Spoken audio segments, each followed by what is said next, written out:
terms of the results for this year, 14% growth year on year is very strong.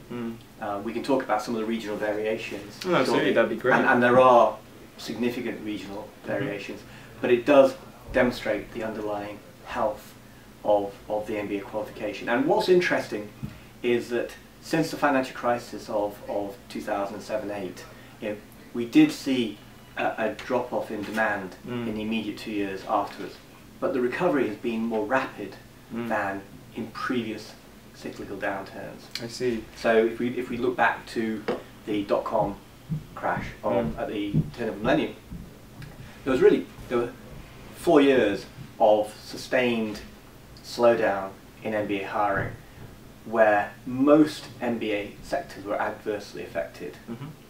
What we're seeing now is that even with the tremendous shock of the Lehman's collapse and the financial crisis, and there was a significant downturn in demand within financial services for MBAs, which takes typically about 30% of MBA graduates from good schools.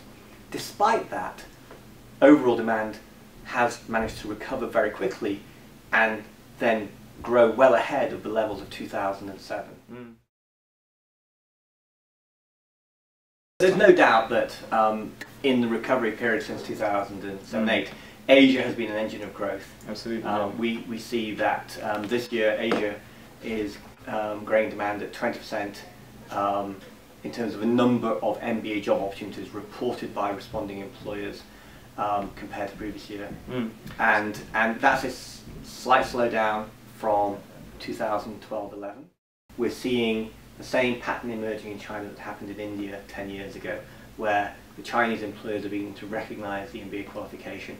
There are now, I think, over 250 business schools in China. To see very strong growth in the Middle East, and Latin America has performed well for a number of years. So it is very much a global phenomenon. And the US is looking like it will grow MBA opportunities quite substantially in the next couple of years. So although the growth in MBA employment opportunities has been relatively low in the last couple of years, the projections of employers in this year's survey for 2014 is very encouraging. I think they're projecting a over 10% growth in MBA opportunities in North America in 2014. And from a big number, that's a lot of new MBA opportunities. It is true, however, that with the reduction in opportunities in financial services, Europe was hit quite hard by the financial crisis. So we did see a small reduction in the overall opportunities for a number of years. That is only just beginning to recover. So the European market employers are projecting growth of, I think, 6% in 2014. And I think their expectation is it's going to kick on well from there. We're also seeing quite good GDP growth figures coming out of the UK, Germany. And those two economies are the heartbeat of Europe.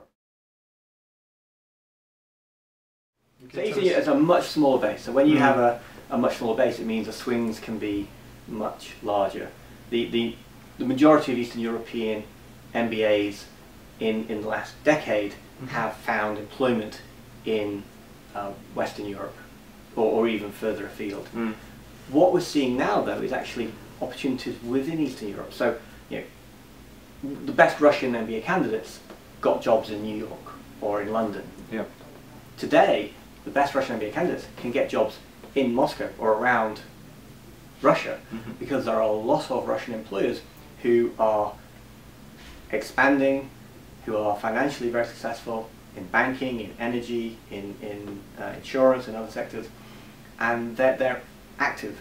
So Russia will be a strong employment market domestically in 2014. And we're also seeing that in some of the smaller Eastern European economies, Czech Republic, Poland, for example, there are some very positive inward investment trends in terms of foreign multinationals moving into those economies, looking to set up outsourced service operations. In some instances, they're renewing investment in manufacturing plants, and they're bringing in professional services professionals and supply chain management professionals, and that's creating an opportunity for MBAs. Yes.